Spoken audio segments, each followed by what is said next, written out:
오늘은 껍데기에 집착하지 말라라고 하는 제목으로 고린도전서 7장 18절에서 24절 말씀 여러분과 함께 나누기 원합니다. 바울은 지금 고린도 교회에 생겨난 교회 분쟁의 문제, 음행의 문제, 이런 문제들에 대해서, 그리고 세상 법정에 송사를 했던 이런 문제들에 대해서 책망을 한 다음에 고린도 교회 교인들이 질문한 질문들의 답변을 주고 있다고 그랬죠. 그래서 첫 번째 질문이 결혼에 대한 문제였어요. 그래서 결혼에 대해서 결혼하는 것이 옳은가, 독신으로 사는 것이 옳은가라고 하는 것에 답을 줬고, 또 신자와 신자가 결혼했을 때에 이혼을 하는 것이 옳은가라고 하는 질문에 대하여, 그리고 신자와 불신자가 결혼을 했을 때 어떠한 태도를 취해야 되고 또 이혼을 할 수 있는가라고 하는 문제에 대해서 답변을 주었습니다. 여기에서 이제 문제가 됐던 것이 뭐냐면 각각 사람들이 부르심이 다르다는 거죠. 독신으로 부르심을 받은 자가 있고 또 결혼을 해야 되는 자가 있다는 거죠. 그리고 불신자와 살고 있는 사람이 있고 신자와 살고 있는 사람이 있고, 또 그럴듯한 좋은 배우자와 살고 있는 사람도 있는 반면에 잘 맞지 않는 배우자와 살고 있는 사람들이 있고, 이런 식으로 전부 각자의 상황과 처지가 다르다는 거죠. 그래서 17절에서 오직 주께서 각 사람에게 나눠주신 대로 하나님이 각 사람을 부르신 그대로 행하라라고 하는 말씀으로 결혼에 대한 교훈을 정리를 해주고 있는 모습을 우리가 볼 수가 있는 겁니다. 그리고 내가 모든 교회에서 이와 같이 명하노라, 교회들마다 각 사람을 부르신 그대로 행하라는 말씀을 해주고 있다, 이렇게 얘기하고 있죠. 그래서 이제 결혼의 문제에서 부르신 각 사람의 처지대로 어떻게 우리가 신앙생활을 해야 되는지라고 하는 문제로 확장을 시키고 있는 거라는 거예요. 그래서 이제 갑자기 결혼 문제에서 할례자인가 무할례자인가 이 문제로 점핑을 하고 있는 겁니다. 18절 할례자로서 부르심을 받은 자가 있느냐, 무할례자가 되지 말며, 무할례자로 부르심을 받은 자가 있느냐, 할례를 받지 말라, 이렇게 얘기를 하고 있죠. 당신은 할례를 받는가 받지 않는가라고 하는 문제가 굉장히 중요한 문제였어요. 왜냐하면 초대교회 그리스도인들이 대부분이 유대인들이었잖아요. 그렇다 보니까 유대인들은 반드시 할례를 받아야 되는 사람들이었단 말이죠. 할례를 받는 것으로 인해서 하나님의 백성이라고 하는 표식을 갖는 이런 사람들이었단 말이죠. 그런데 할례를 받지 않고도 구원을 받을 수 있고 할례를 받지 않고도 하나님의 백성이 될 수 있다라고 하는 이런 가르침이 들어오니까 이 가르침을 유대인들이 받아들일 수가 없었던 거예요. 그래서 할례 없이 구원을 받을 수 있다라고 주로 이제 설파한 사람이 바울이잖아요. 바울이 이방인들의 사도로 부르심을 받았기 때문에 이방인들은 할례를 명함 받은 적이 없다, 할례를 표식으로 하라는 명령을, 율법을 받은 적이 없다. 그러니까 율법의 행위로 구원받는 것이 아니라 예수 그리스도를 믿는 믿음으로 구원받는다. 그래서 율법 중에 가장 중요한 일부인 할례를 받는다라고 하는 것, 이것도 구원에 어떠한 영향을 미치지 못한다, 이렇게 설파를 할 수밖에 없었던 거죠. 그렇기 때문에 바울이 수많은 곤욕을 치러야 했던 겁니다. 바울을 그토록 잡아 죽이려고 유대인들이 시도를 했던 이유, 할례 없이 하나님의 백성이 될 수 있다라고 설파를 했던 거예요. 율법을 지키지 않아도 구원을 얻을 수 있다라고 설파를 했던 거죠. 그러니까 참을 수가 없었던 거죠. 그래서 사도 바울을 그토록 공격을 했던 겁니다. 근데 이 공격은 사도 바울에만 집중되었던 것이 아니고 사도 바울에게 주로 집중이 되긴 했지만 교회 분쟁의 주요 원인이 되었단 말이죠. 교회 내에서 할례를 받지 않는 자들은 무조건 할례를 받아라, 이렇게 강요를 했던 거예요. 그러니까 이방인들은 무할례자인데 할례를 받으라고 강요를 받아야 되는 이런 상황이 된 겁니다. 요즘 언어로 하면 이제 포경을 얘기하는 거예요. 포경 수술을 하는 것이 유대인들에게 있어서는 그토록 중요했던 문제라는 거죠. 그런데 이방인들은 할례를 받지 않는 것이 관습이었단 말이죠. 그런데 예수 그리스도를 믿고 이제 구원을 받았다, 이런 상태가 됐는데 할례를 받으라고 또 이제 종용을 하는 거예요. 그러니까 이방인들 사이에서는 그럼 할례를 받아야 되나? 라고 이제 혼선이 빚어지기 시작한 겁니다. 그러니까 할례자로서 부르심을 받은 자가 있느냐, 무할례자가 되지 말고 무할례자로 부르심을 받은 자가 있느냐, 할례를 받지 말라, 이렇게 이야기를 바울이 해주고 있는 거예요. 그런데 여기서 이제 우리가 조금 부딪힐 수 있는 문제가 뭐냐면 할례자로서 부르심을 받은 자가 있느냐, 무할례자가 되지 말며, 이 부분이에요. 할례자로서 부르심을 받은 자가 어떻게 무할례자가 될 수 있냐 이거죠. 근데 이건 현실적으로 당시에 헬라 문화에 적응한 사람들이 자신이 할례를 받았다라고 하는 그 표식을 감추고자 했던 사람들이 있어요. 유대인들이 워낙 핍박을 많이 받았기 때문에 이 로마 시대에 로마인들의 미움이 됐잖아요. 저 이상한 것들 막 이렇게. 그러니까 경제적인 제재가 가해지고 또 정치적으로도 많은 핍박을 받고 이렇게 되다 보니까 자기가 할례자라고 하는 사실을 숨기고자 했던 거예요. 그래서 할례를 숨기거나 또는 할례를 돌이키고자까지 했던 이런 모습들을 당시에 유대인들이 보였던 겁니다. 그러니까 할례자로서 부르심을 받은 자들은 무할례자가 되지 말라라고 바울이 가르치고 있는 거예요. 할례가 아무것도 아니라는 거죠. 구원에 직결되는 것이 아니라는 거죠. 19절에 할례 받는 것도 아무것도 아니요, 할례 받지 아니하는 것도 아무것도 아니로되 오직 하나님의 계명을 지킬 따름이니라. 사람의 구원은 포피에 있는 것이 아니에요. 그곳에 껍질에 있는 것이 아니라 마음의 껍질이 구원을 받는 중요한 요소라는 거죠. 그러니까 하나님의 말씀을 가로막는 마음 껍질을 벗겨내고 마음으로 믿어서 의에 이뤄야 된단 말이죠. 그래야 구원을 얻을 수가 있다는 겁니다. 그래서 마음 껍질을 벗기는 것이 중요하다. 할례 무할례는 중요한 문제가 아니다는 거예요. 우리의 껍데기가 중요한 것이 아니라 우리의 속마음이 중요한 거라는 거죠. 그러니까 부르심을 받은 대로 복음을 받으라는 거예요. 부르심을 받은 대로라는 말은 무슨 말인가요? 무할례자일 때 예수를 믿었으면 그냥 무할례자인 상태로 예수를 믿는 그 믿음을 가지면 된다는 거죠. 할례 받은 상태로 부르심을 받았으면 무할례자가 될 필요 없이 부르심을 받은 그때 그 당시의 처지대로 복음을 받으라, 이 얘기를 지금 하고 있는 겁니다. 그러니까 하나님의 계명을 지키는 삶을 살아내는 것, 이것이 중요하다는 거죠. 하나님의 계명을 지키라는 말은 무엇인가요? 율법대로 그렇게 살라는 얘기가 아니에요. 율법에 복종하는, 율법의 멍에를 지라는 얘기가 아니에요. 율법의 멍에로부터 자유롭게 해주기 위해서 복음을 줬잖아요. 그런데 하나님의 계명은 여전히 지켜야 되는 겁니다. 그러면 멍에로서 지키는 것이 아니라 뭘로 지킨다는 거예요? 기쁨으로 지킨다는 거예요.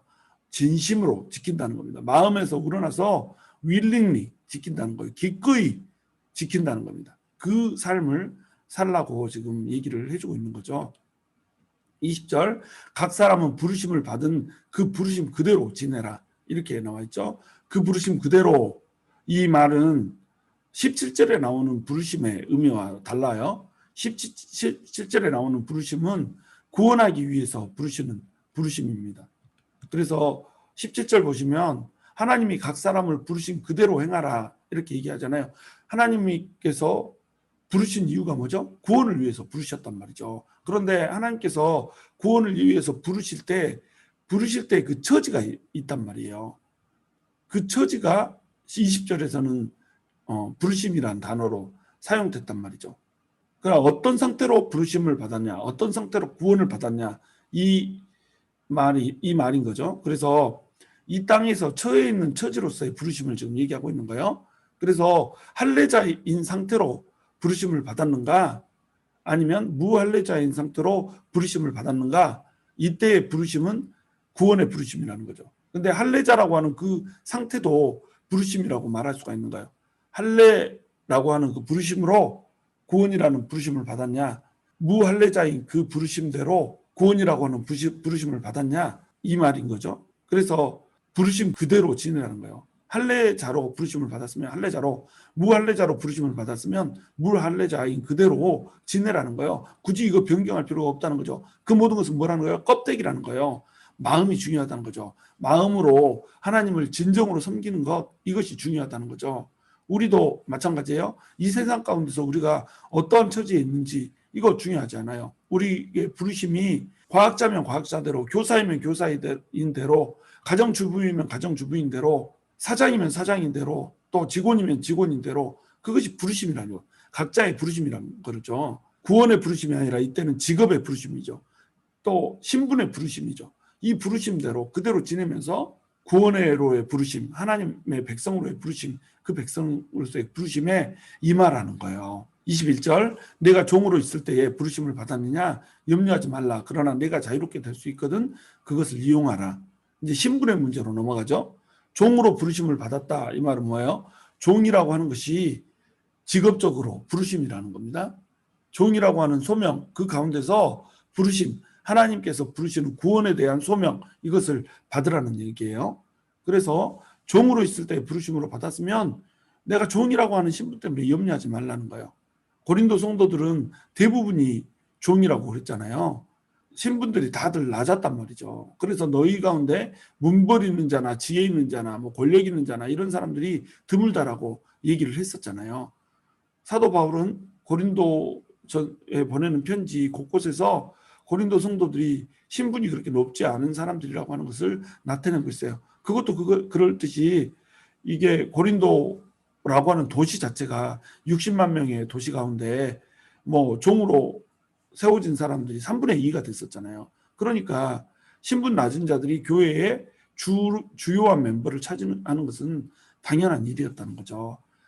그래서 이 고린도 교회는 신분의 격차라고 하는 것이 분쟁이 심화되는 주요한 요인이 되어버렸던 겁니다. 신분이 높은 사람들은 신분이 낮은 사람들을 무시하고 멸시하며 찍어 누르죠. 그래서 식사할 때 집에서 가져온 좋은 반찬과 음식으로 종들이 먹는 음식과 다른 음식들을 그들이 먹으면서 종들을 멸시하는 이런 행동들을 하고 막 이랬잖아요. 근데 종들은 또 사회 속에서 종이다 보니까 교회에 들어오면 자기가 자격지심이 있으니까 하나님으로부터 받은 은사 이런 거 가지고 자기를 내세우려고 하는 그런 시도를 하겠잖아요. 그래서 내 은사가 더 중요하다. 나는 바울파다. 나는 개바파다. 나는 아볼로파다. 이런 식으로 했던 이유가 뭘까요? 세상에서 멸시받고 조롱받기 때문에 교회에 와서 인정받고 교회에 와서 그래도 신령하고 좀 근사해 보이고 싶은 거예요. 요즘 현대에도 이런 사람들이 또 이런 상황들이 많이 펼쳐지잖아요. 사회 속에서 내가 뭐 국회의원이다. 사회 속에서 내가 뭐 사장이다. 정치적인 어떤 힘을 가진 사람이다. 이러면 어때요? 교회에 와서 뭔가 되는 것처럼 어깨에 힘주고 또 사람들은 그 주변으로 모여들고 막 이렇잖아요. 돈 가진 사람이 있으면 마치 똥파리처럼 그 돈 가진 사람 주변으로 사람들이 모여들어갖고 알랑방 끼고 친하게 지내려고 하고 콩고물이라도 하나 떨어지는 이런 것들을 누리려고 하는 사람들이 얼마나 많아요. 교회가 그렇게 된단 말이죠. 그럼 없는 사람들은 상대적으로 멸시를 받는 느낌을 갖게 되는 겁니다. 그리고 또한 교회에서 열심히 섬기고 헌신하고 이렇게 했는데도 그 사람이 처한 그 사회적인 지위 때문에 그것을 인정받지 못하고 오히려 무시받고 교회에서 섬기는 그것이 당연한 것처럼 이런 식으로 이용을 해먹는 이런 사람들도 많다는 말이죠. 그런데 역으로 또 어떤 일들이 벌어져요? 사회에서 멸시받고 무시받고 사회에서 내세울 곳이 없다 보니까 교회에 들어오면 교회에서 성경 많이 알고 기도 많이 하고 또 은사를 많이 알고 이런 것들이 또 자랑거리가 돼버리는 거예요. 자기 자랑을 하게 되는 겁니다. 그래서 사회적으로 사회 속에서 신분을 가진 자는 그것이 자기 자랑이 돼버리고 교회에서 은혜를 많이 받아서 은사를 많이 누리고 또 성경 지식이 많으면 이 모든 예배에 참석하면서 믿음으로써 인정을 받으면 이것이 또 자기 자랑이 돼버리고 그래서 자기 자랑 투성이 돼버리는 거예요. 그럼 교회는 어떻게 되죠? 분쟁이 끊일 날이 없게 된다는 겁니다. 서로 자기 자랑을 하고 서로 자기를 내세우는 이런 상황이 되면 분쟁이 심화돼 버린다는 거죠. 그런데 사도 바울은 뭐라고 얘기하고 있어요? 그런 것들은 전부 껍데기라는 거예요. 그래서 사회적 신분이 낮아서 현실적인 삶 속에서 종이라고 한다면 예수 안에서 너희들은 자유자라는 거죠. 염려하지 말아라. 세상에서 종이냐? 신분이 낮다라고 하는 것 때문에 염려하고 근심하느냐? 그럴 필요 없다는 거예요. 너네는 자유자라 이거죠. 여기서 그러나 내가 자유롭게 될 수 있거든 그것을 이용하라 이렇게 얘기했잖아요. 이 말은 종의 신분으로부터 벗어나거든 그것을 이용하라 이 말이 아닙니다. 종이라고 하는 그 느낌, 종이기 때문에 멸시받고 있다라고 하는 그 노예 의식 이것으로부터 자유롭게 될 수 있다면 그것을 이용하라. 다시 얘기해서 종이 신분이라고 하는 것을 이용하라는 거예요. 너네는 자유인이다. 그리스도 안에서 자유인이다. 그러나 그리스도의 종이다. 그러니까 너네가 지금 주인이 아니고 자유인이 아니고 종된 상태로 있던 그 직업의 소명, 노예라고 하는 그 부르심, 그것 때문에 너네가 그리스도의 종으로서 훨씬 더 잘 섬길 수가 있어. 이 말 해주는 거예요. 너네는 노예라고 하는, 그래서 사람을 섬기는 이것이 몸에 배었잖니. 그러니까 종이라고 하는 그 신분을 이용해서 좀 더 그리스도의 종으로서 더욱더 헌신된 사람으로 너네가 생활할 수 있지 않냐, 이 얘기를 하는 겁니다.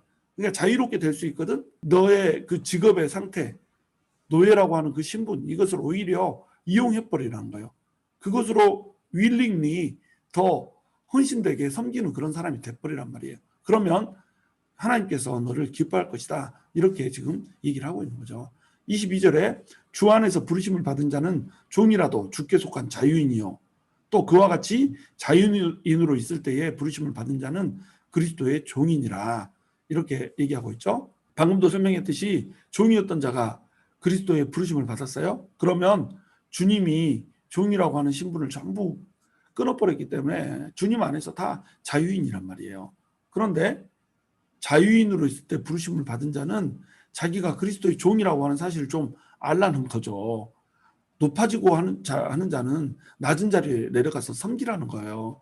자유인이기 때문에 종들이 일하고, 자유인들은 그냥 종들이 일하는 것, 세상에서 종들이 일하는 것을 받아 먹었던 것처럼 교회에서 똑같이 그렇게 하지 말라는 거죠. 교회에서 가장 낮은 자리에 내려가서 섬기라는 거죠. 전부 다 그리스도의 종이잖아요. 예수님의 종이기 때문에 말씀에 순종하고 말씀에서 주신 그 계명대로 섬기고 그렇게 살라는 거죠. 사회 속에서는 노예를 부리는 사람이지만 교회에 들어오면 네가 노예가 되라는 거죠. 그리스도의 종이 되어서 다른 사람들을 위해서 섬기고, 세상에서 노예이기 때문에 항상 사람들을 섬기기만 하고 섬김을 받지 못한 그 사람들을 위해서 너네가 좀 섬겨줘라, 이런 얘기를 하는 거예요. 그러니까 종 신분이라고 하면은 자유인으로서 염려하지 말고 자유를 누리면서 살면서 동시에 그리스도의 종으로서 더욱 헌신되게 살라.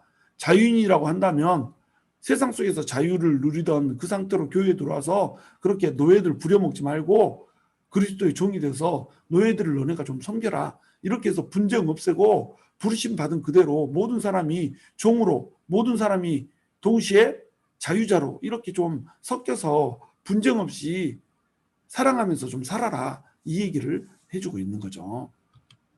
23절, 너희는 값으로 사신 것이니 사람들의 종이 되지 말라. 값으로 사신 귀한 자들이 바로 우리라는 거예요. 우리는, 성도는 예수님의 피값으로 샀잖아요. 예수님께서 십자가에서 피를 흘려서 그 피값을 지불하고 산 것이 바로 성도란 말이에요. 그러니까 성도는 전부 아무리 천해 보인다고 할지라도 예수님 짤이라는 거예요. 무려 예수님께서, 하나님이신 예수님께서 우리를 위해서 피를 흘려주시고 사신 것이 바로 우리라는 거예요. 그러니까 우리가 사람들의 종이 될 필요가 없다는 거죠. 우리가 신분이 노예이기 때문에 종으로서 일하면서 벌어먹고 산다 할지라도 사람들의 종이 될 필요가 없다는 거예요. 우리는 누구의 종이에요? 그리스도의 종이라는 겁니다. 옛날에는 사람의 종으로서 사람들을 섬기면서 이렇게 억압받고 살았어야 됐어요. 똑같이 노예의 신분을 갖고 있다고 할지라도 이제는 사람들의 종이 아니에요. 그리스도의 종이죠. 예수님이 피값으로 샀으니까 그리스도의 종이란 말이에요. 똑같이 사람들을 섬겨야 된다고 할지라도 이 섬기는 일을 어떻게 하라는 거예요? 그리스도를 섬기는 그 마음으로 하라는 거죠. 당시에는 노예를 돈으로 사고 팔았잖아요. 그래서 노예의 값을 지불하면 이 노예는 이제 더 이상 전 주인의 노예가 아니에요. 이 주인으로부터 돈을 지불하고 산 사람의 것이 되는 거예요. 그렇죠? 그러니까 예수님께서 피값으로 지불하고 샀다는 거죠. 모든 사람을 피값으로 지불하고 이 세상의 노예로부터, 또 죄의 노예로부터, 또 마귀의 노예로부터 건져내서 예수님의 사람으로 만들었단 말이죠. 그러니까 우리는 전부 예수님의 종이란 말이에요. 모든 성도는 이전에 있었던 세상의 묶임으로부터 전부 자유롭게 돼버리는 겁니다.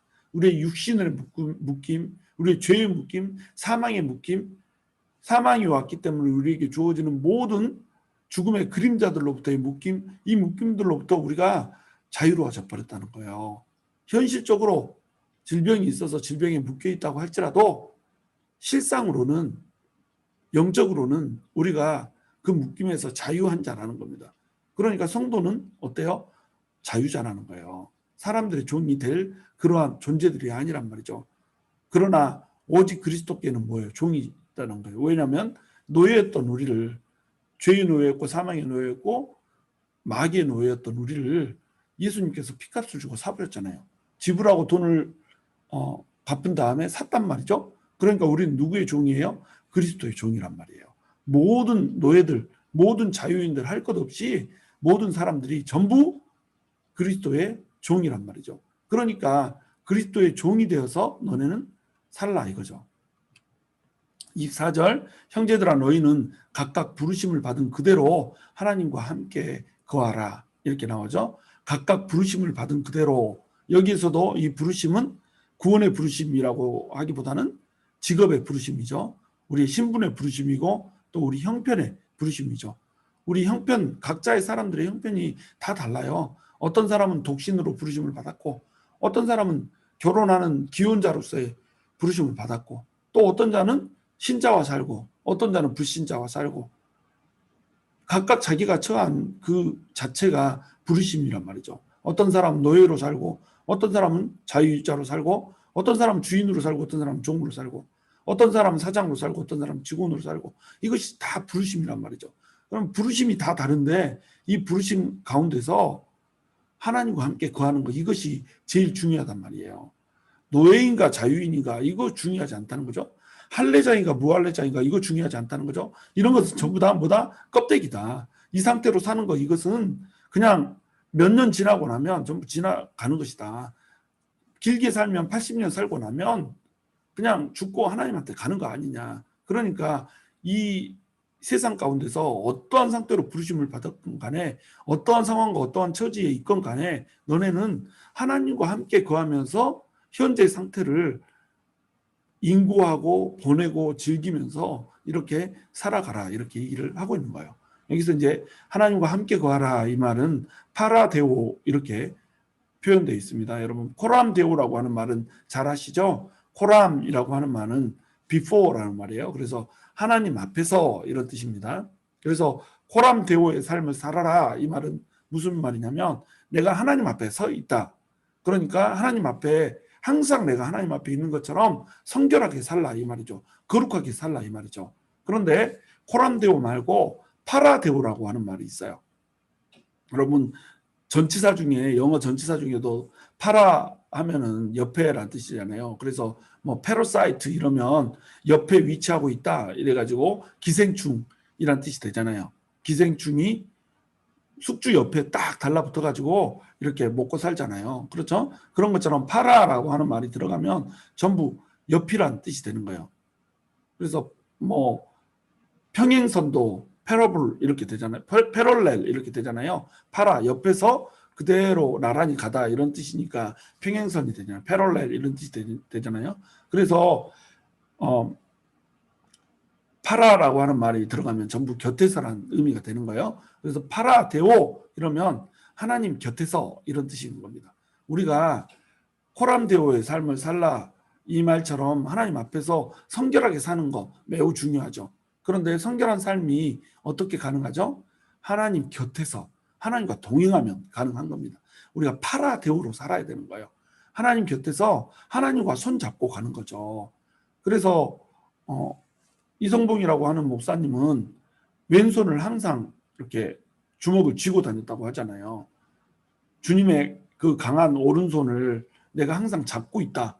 이런 의미로 왼손을 항상 쥐고 다녔다는 거예요. 이렇게 왼손을 쥐고 다니면 어떻게 되죠? 하나님이 내 손을 잡고 있기 때문에 내가 하나님 앞에서 거룩하게 살 수밖에 없는 겁니다. 내가 뭔가를 하려고 하면 하나님이 내 손을 잡고 있는 거예요. 그러니까 하나님의 말씀대로 결정하게 되는 거예요. 내가 뭔가를 결정하려고 하면 내가 뭔가를 행동하려고 하면 하나님이 내 손을 잡고 있는 거예요. 내 옆에 나란히 서 계시는 거죠. 그러니까 하나님과 동행하면서 하나님의 뜻대로 행할 수 있게 된다는 겁니다. 우리가 파라데오의 삶을 살아야 된다는 거예요. 하나님이 마치 내 곁에 있는 것처럼 하나님과 동행하면서 살라고 이렇게 하는 거죠. 운전을 하고 있는데 앞차가 그냥 쏵 지나가면서 내 앞을 깜빡이도 안 놓고 훅 들어와요. 그러면 화가 확 나죠. 그래서 입에서 훅 뭐가 튀어나오려고 하면 파라데오, 주님이 내 옆에 있다 딱 인식하면 돼요. 막 화가 모락모락 올라오고 나를 멸시하고 무시하는 사람이 있어요. 그래서 한번 빡 뚜껑이 열리고 폭발할 것 같은데 파라데오, 주님이 내 옆에 있는 거예요. 그러니까 주님 뜻에 따라 살고, 내 앞에 어떤 가난한 사람이 있고 힘들어하는 사람이 있어요. 그냥 지나치려고 하는데 내 손을 잡고 계시는 주님이 있기 때문에 파라데오, 그냥 지나칠 수가 없는 거예요. 하나님의 그 동정심으로 동정하고 하나님의 그 보살핌으로 보살피게 되는 거예요. 이렇게 된다는 거예요. 이것이 파라데오의 삶이라는 겁니다. 내 주님이 내 옆에 있기 때문에 내 신분과 내 처지와 내 상황과 상관없이 하나님이 나와 동행하시면서 나의 모든 삶이 하나님의 계명을 따라 살게 하는 이런 삶을 우리가 살아야 된단 말이에요. 부르심을 받은 신분 그대로 우리는 살아야 된다는 겁니다.